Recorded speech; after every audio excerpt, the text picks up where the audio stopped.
मित्रांनो, परत एकदा पीक विमा कंपनीचा मोठा पराक्रम आपल्या हाती लागलेला आहे। तर मित्रांनो, जिल्ह्यात जवळपास 8 दिवसापूर्वी पीक विमा वाटपाला सुरुवात झाली होती। 78 कोटी रुपयांचा पीक विमा हा शेतकऱ्यांच्या खात्यावर वितरित होण्याला स्टार्टिंग झाली। परंतु मित्रांनो, 1 ते 2 दिवसात हा पीक विमा वाटपाला जे सुरुवात झाली होती ते लगेच थांबवण्यात आलं।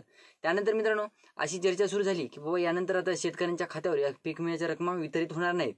परंतु परत एकदा आजपासून म्हणजे आज सोमवारपासून परत एकदा शेतकऱ्यांच्या खात्यावर या रक्कमा वितरित होण्याला सुरुवात झालेली आहे। 78 कोटी रुपयांचा निधी हा शेतकऱ्यांच्या खात्यावर वाटपाला सुरुवात झालेली आहे।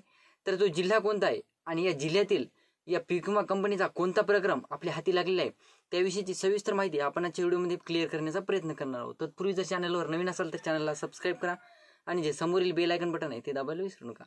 तर नमस्कार मित्रांनो, मी राज सुरेंद्र, स्वागत आहे कृषी मॅन यूट्यूब चॅनलमध्ये।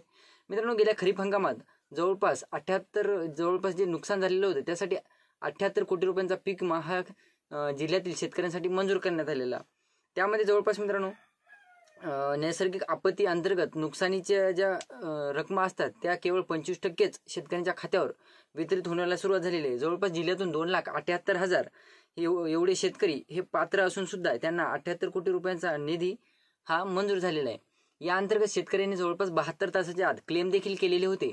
72 तासाच्या आत ज्या शेतकऱ्यांनी क्लेम केलेले होते त्यांचे क्लेम अप्रूव्हल झाले होते आणि त्यांना पीक विम्याच्या रकमा हे स्टेटसमध्ये दाखवण्यात आलेल्या होत्या। तर एकंदरीत बघायला झालं मित्रांनो, तर या रकमा दाखवण्यात आल्या, परंतु वितरित करताना रकमा ह्या 25%च्याच नुसार या शेतकऱ्यांच्या खात्यावर वितरित होण्याला सुरुवात झालेली आहे। तर एकंदरीत मित्रांनो काही बघायला झालं तर या रकमा हा मोठा पराक्रम, पीक विमा कंपनीचा एवढा मोठा पराक्रम आपल्या हाती लागलेला म्हणजे जवळपास शेतकऱ्यांना एवढी रक्कम शेतकऱ्यांच्या खात्यावर वितरित होत आहे की शेतकऱ्यांना एवढे प्रश्न पडलेले आहेत की बँकेत जमा करू ही रक्कम की व्याजाने देऊ की बाबा या रकमेमध्ये मी काहीतरी मोठा एखादा हे करू। तर असा प्रश्न शेतकऱ्यांना पडलेले आहेत की बाबा कुठं अंबानीच्या लेवलला मी जातो की काय, असं देखील शेतकऱ्यांमध्ये संभ्रम तयार झालेला आहे की बाबा एवढी रक्कम घेऊन जर आम्ही अंबानीची बराबरी केली तर आमच्यावर इन्कम टॅक्सवाले रेड वगैरे पाडतात की काय, असे प्रश्न उभे राहिलेले आहेत। मित्रांनो जाऊ द्या, बाकीचा टॉपिक साईडला ठेवूया। तर तालुका वाईज शेतकऱ्यांच्या खात्यावर हेक्टरी एकरी किती रुपये रक्कमा झालेल्या आहेत जमा ते आपण सविस्तर बघूया। तर त्या अंतर्गत मित्रांनो तेल्हारा अकोला जिल्ह्यातील तेल्हारा तालुक्यातील शेतकऱ्यांना जवळपास 230, त्यानंतर 212, त्यानंतर 150, त्यानंतर 300, हे काय कोटी वगैरे नाहीत मित्रांनो, लक्ष देऊ नका, हे कोटी वगैरे नाहीत, तर हे आहेत रुपये जे तेल्हारा तालुक्यातील शेतकऱ्यांच्या खात्यावर पीक विम्याच्या रकमा वितरित झालेल्या आहेत। त्यामध्ये जवळपास काही शेतकऱ्यांना 230 रुपये, काही शेतकऱ्यांना 212 रुपये, काही शेतकऱ्यांना 150 रुपये, काही शेतकऱ्यांना 300 रुपये या पद्धतीच्या रकमा ह्या तेल्हारा तालुक्यातील शेतकऱ्यांना पीक विमा कंपनीने वितरित केलेल्या आहेत। म्हणजे एवढा मोठा पराक्रम केलेला आहे। पीक विमा कंपनीच्या हातातून या रकमा सुटल्याच कशा, मला देखील असा प्रश्न पडलेला आहे की एवढी रक्कम आता शेतकऱ्यांनी ठेवायची कुठं, शेतकऱ्यांच्या एवढ्या रकमेमध्ये रिचार्ज होतंय का काय होतंय की बुवा चला याच्यामध्ये रिचार्ज तरी माराव, एक महिनाभर 28 दिवस तर नाही 20 दिवसाचा रिचार्ज यायला 200 रुपयात।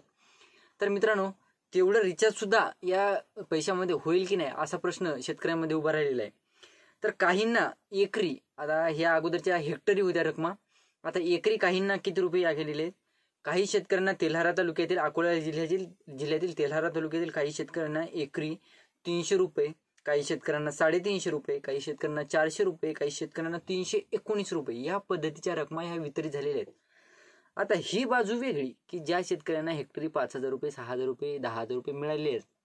आपण असं नाही म्हणत की प्रत्येक शेतकऱ्याला, टोटल अकोला जिल्ह्यातील जे 2,78,000 शेतकरी आहेत तेवढ्या टोटल शेतकऱ्यांना एवढ्या या रकमा वितरित झालेल्या आपण नाही असं म्हणत, परंतु काही शेतकरी जे आहेत या रकमेमध्ये 230, 220 हे शेतकरी अत्यंत म्हणजे दुर्दैवी ठरलेले आहेत मित्रांनो।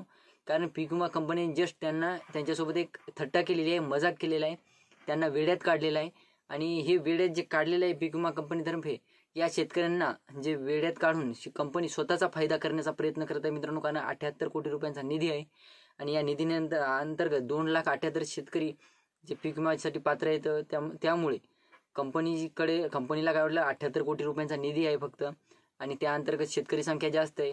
मग शेतकऱ्यांच्या खात्यावर या रकमा 200-250 रुपये या पद्धतीने वितरित झाल्या आणि कंपनीने स्वतःचा फायदा करून घेण्यासाठी या शेतकऱ्यांच्या खात्यावर या रकमा, मजाक केलेल्या रकमा, पीक विमा हा शेतकऱ्यांच्या खात्यावर वितरित केलेला आहे।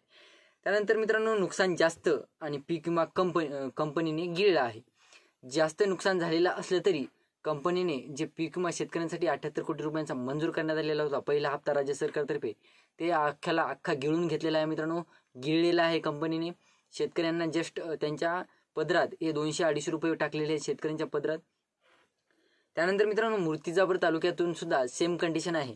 मूर्तिजापूर तालुक्यातून जवळपास 110 रुपये, काही शेतकऱ्यांना 131 रुपये, काही शेतकऱ्यांना 280 रुपये या पद्धतीच्या रकमा या मूर्तिजापूर तालुक्यातून निदर्शनास आलेल्या आहेत. बाळापूर तालुक्यामध्ये 400 रुपये, काही शेतकऱ्यांना 3000 रुपये मिळाले, काही शेतकऱ्यांना 5000 रुपये मिळाले. या बाळापूर तालुक्यामध्ये मीडियम प्रकारच्या रकमा दिसून आलेल्या आहेत मित्रांनो. अकोट तालुक्यात सुद्धा 2500, काही शेतकऱ्यांना 2000, काही शेतकऱ्यांना सुद्धा 100 रुपये, काही शेतकऱ्यांना 80 रुपये या पद्धतीच्या रकमा वितरित झालेल्या आहेत मित्रांनो. अतिशय लाजिरवाणी गोष्ट पीक विमा कंपनीतर्फे घडण्यात आलेली आहे. पाठीमागे मागच्या हप्त्यामध्ये पीक विमा वाटप केलं, 2 दिवस 4-2 शेतकऱ्यांना पीक विमा वाटप केला आणि त्यानंतर पीक विमा वाटप थांबवलं कंपनीने. आणि थांबवल्याच्या नंतर आजपासून हे म्हणजे 21 तारखेपासून हा पीक विमा शेतकऱ्यांच्या खात्यावर वितरित करण्याला सुरुवात केली. परंतु काय केलं, एक शेतकऱ्यांची थट्टा केली. शेतकऱ्यांची जे थट्टा तर केलीच केली, शेतकऱ्यांना भीक विमा दिल्यासारखं दिलेलं आहे. याचं कारण म्हणजे मित्रांनो, कोणी या कंपन्यांविरुद्ध बोलायला तयार नाही. त्यानंतर मित्रांनो राज्य सरकार विरुद्ध कोणी बोलायला तयार नाही. त्यामुळं या गोष्टी शेतकऱ्यांसोबत घडत आहेत. तर मित्रांनो आपण सुद्धा यासाठी तेवढेच जबाबदार आहोत जेवढी पीक विमा कंपनी आहे जबाबदार. कारण मित्रांनो आपण आपलं जे मत आहे, आपले जे अधिकार आहेत ते आपण हिरावून बसलेलो आहेत. आपण कंपन्यांना आपले अधिकार मागत नाहीत, आपले राज्य सरकारला आपले हक्क मागत नाहीत. त्यामुळं या गोष्टी आपल्यासोबत घडत आहेत. तर ही होती छोटीशी माहिती मित्रांनो. व्हिडिओ आवडला असेल तर लाईक करा, चॅनलला सबस्क्राईब करा आणि जास्तीत जास्त शेतकऱ्यांपर्यंत पोहोचवण्याचा प्रयत्न करा. धन्यवाद.